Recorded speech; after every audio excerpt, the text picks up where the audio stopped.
It's the end of the day with Ray. Hello, my friends. Well, today we're going to jump on the Sharp Interactive board. Xerox published their fourth quarter for FY 2022. The numbers are in. And folks, you know, there's one thing everybody in our space understands. If you're one of those friends of mine that sells supply and service print equipment, you know this for a fact. The industry is nowhere near where it was in 2019. Nowhere near where it was in 2018. Most of us would all say that we took a big old hit during this crisis called COVID. We took a big old hit because our end users that we relied on to use print equipment are using it a whole lot less.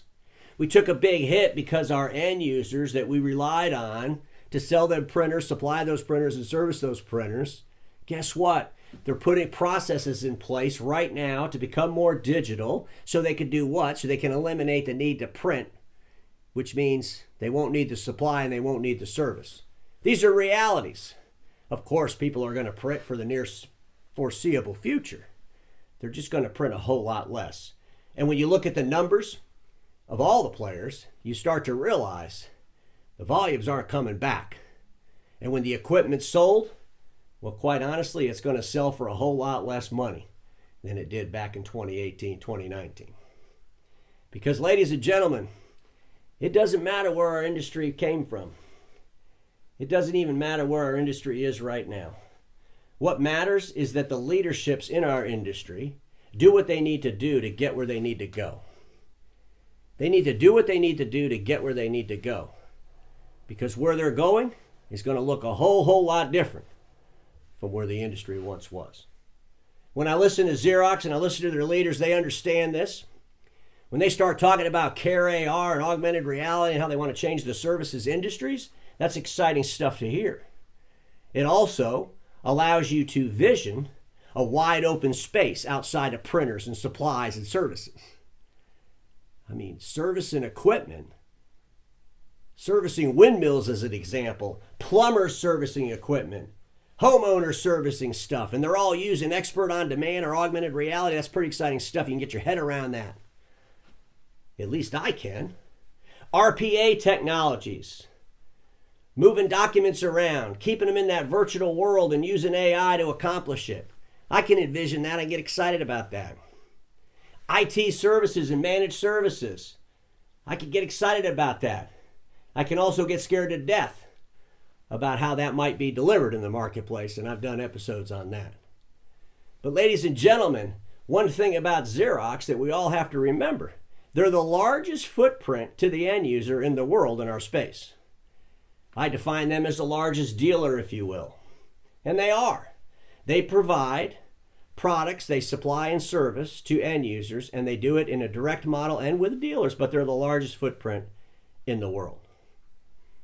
And they have to truly define what are they going to do in those offices besides rely on selling print equipment, supplying that equipment, and servicing that equipment. And that is a tough transition for all the actors in our industry. This isn't going to be easy. It's going to take some boldness to go through it. So let's jump on the Sharp Interactive board. I put some slides together. I want to talk through this, but I want to just talk about HP and Xerox before I get into these numbers, because I believe as HP and Xerox goes, so goes the industry. When I think about HP, I think about the commodity product centric, and they're the largest. They're largest in our space, selling a product to the end user that's all A4, all low volume.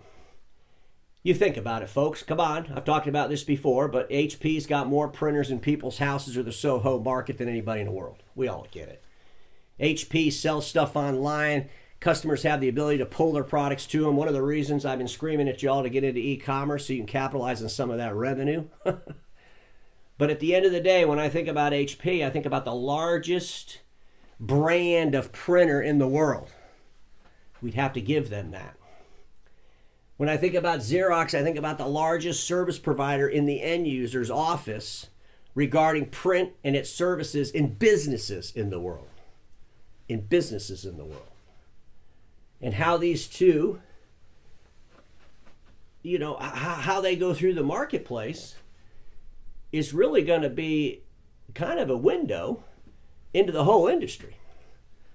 And we need to pay attention, because I think there's be some real good lessons learned, both good and bad. So let's go with Xerox. Let's talk about their top line numbers for the year. 2022, it was $7.107 billion. So they hit their top line number. We all knew they were going to come in about $7 billion. You know, their operating profit for the year was 3.9%. So, you know, at the end of the day, they kind of hit what they said they would do. But if you look at their fourth quarter, they had a 9.2% operating profit. That was pretty strong. They had $1.941 billion in sales.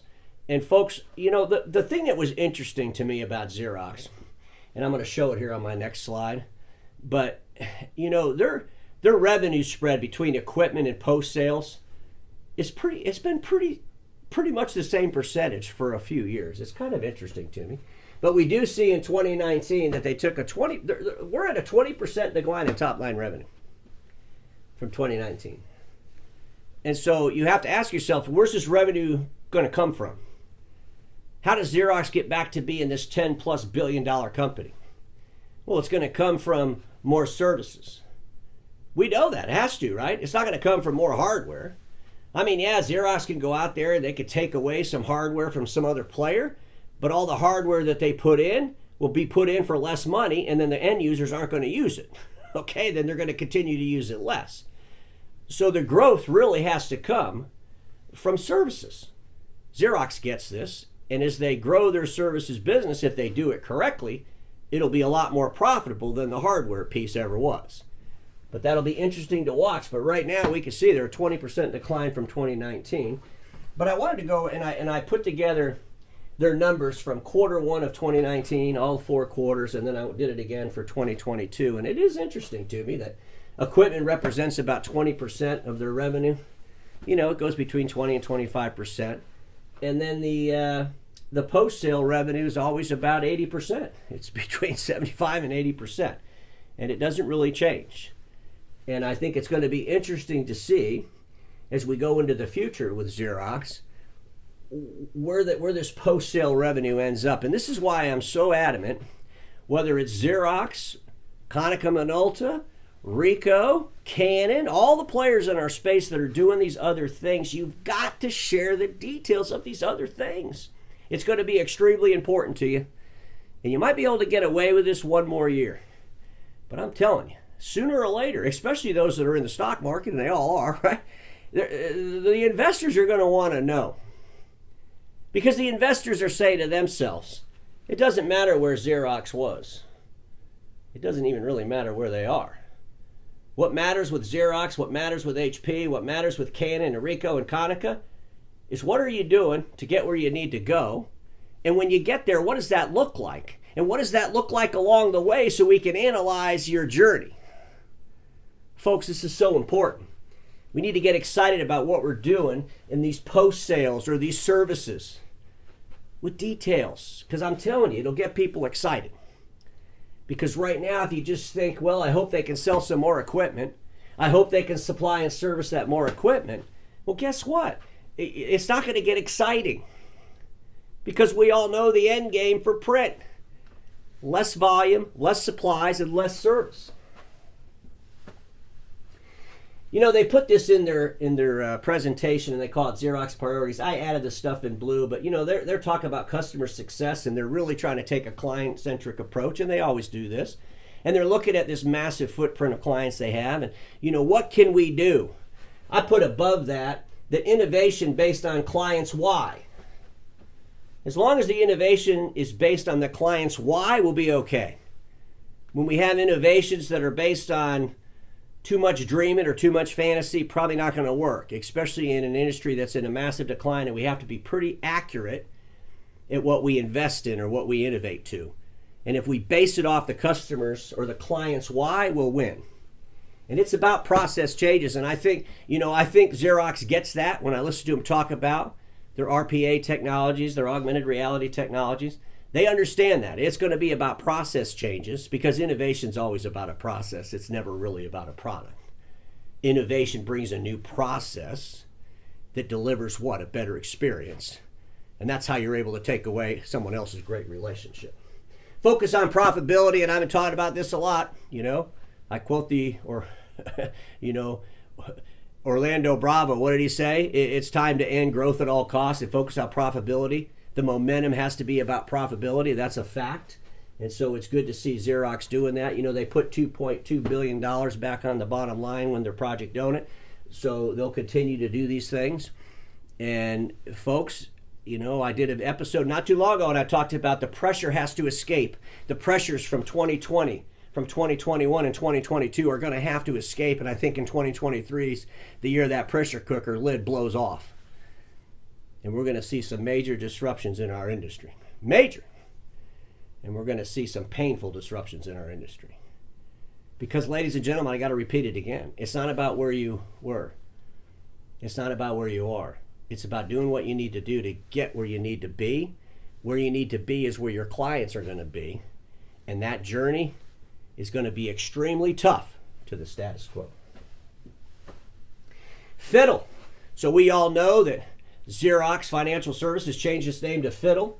And folks, they're doing some interesting stuff over there. So let me just explain Fiddle a little bit. They got $3 billion in assets, and they had a 7% increase in that quarter after quarter, which is interesting because a lot of leasing companies, especially those leasing companies that are in that print space, are seeing some pretty good declines in some cases. And they're also seeing the average revenue decline on each deal. We all get that, right? We're moving from A3 to A4. So, leasing companies in our space are going to have some challenges. I'm going to do a separate episode on leasing companies because I want to compare Fiddle to some of the players in the space. But folks, they had a 40% growth in captive and non-captive originations, which is kind of interesting to me. And they're the only reason they changed the name to Fiddle is so they could be more broad. They want businesses and people all over the world to look at Fiddle as a finance institution to help businesses with leases. And folks, it's not just about print, so that's interesting to me. They signed a receivable finance agreement with affiliate of HPS Investment Partners, and they got $6 million of receivables sold in December. They're going to do $600 million in 2023, and that'll be great. That'll be great to get that off the balance sheet, right? So it'll be interesting to see what Fiddle does going forward, but they're excited about building a finance and services company that they can take things way past print. And of course, that's really important as we know print is kind of declining. But Care AR, folks, I'm a big fan of Care AR and augmented reality. And this is an interesting business model that Xerox has, and they need to share more details on it. I will say that. They need to share more details on a lot of the things they do, along with all the other players in the space. But when you think about the augmented reality, when you think about the RPA technologies they have, when you think about the app gallery, that app gallery, when that first came out, I was a little bit cynical of that. That's just what we need. Let's try to build a relationship with an MFP by putting apps on it. But the more I study it, the more I understand it, the more excited I get about it, because that app gallery is really the ability to help end users with workflows in ways that were pretty much unimaginable just a few short years ago. And it'll be interesting to see where they go with this app gallery, but it's gaining momentum. It's a way for Xerox to grab revenue, not based on a click or somebody printing a page. And our industry has to be able to grab revenue without somebody printing a page. If it doesn't figure that out, it's not going to have any revenue. As we can see, the revenue numbers took a big hit through COVID, right? Especially the supplies and the service part of it. But folk, they have some guidance for this coming year, and they're warning people at Xerox. They're telling y'all. I mean, they're not trying to hide behind anything. Okay, they're telling you that it's probably not going to be good. We're not going to hit any home runs from a revenues perspective. We're not going to blow it out of the water with operating profit. We're going to continue to do what we need to do to get where we need to go. We're going to continue to do what we need to do to get where we need to go. And that's one thing I like when I listen to the leadership at Xerox talk, because they are being realistic about where we're at. And look, no one wants to throw the baby out with the bathwater. That print revenues, it's extremely important to Xerox right now. The supplies and the service piece of that. But it's really what's going to be beyond that that's going to get these investors excited. And I want to reiterate to all of my friends, we've got to share with these investors the shining star on the hill, right? We got to share with them. We got to share with them what it's going to look like when we get where we need to be. So along that journey, they're with us. So along that journey, when we end up in a really rough ride, they understand the goal. Because right now, our whole industry, for the most part, from the investment community's eyes, we're just watching this print. We're talking about declining print. We're talking about a hybrid worker bringing back print in the office or not in the office. When's the print coming back? It's all about print, all about print. One day these investors are going to wake up and they're going to realize, I don't care what anybody tells me about print. It's declining. There's no future. There's no future with the costs that are associated with delivering print in the marketplace today. That's the point. You know, Rico, and I believe it was back in 2017, made a comment that when they dumped most of their direct operations, they said it was too costly to deliver into the marketplace based on the rules of the marketplace. It was too costly. They were spot on with that. And all the players in our space are going to realize it's too costly to deliver print like we were delivering it pre-COVID, like we were delivering in 2018. We can't deliver it that way. It's too costly.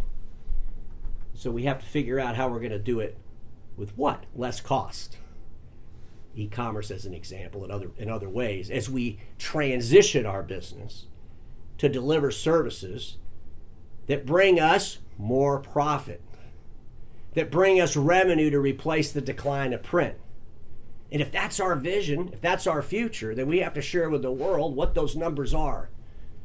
Xerox, Konica, Ricoh, Canon, Sharp, all of you. We've got to start sharing those details. I'm not going to let any of you off the hook with it. I'm going to keep screaming about it. And one day I'm going to get really excited when I jump on the Sharp Interactive board and I could go through the numbers and all those numbers are separated out.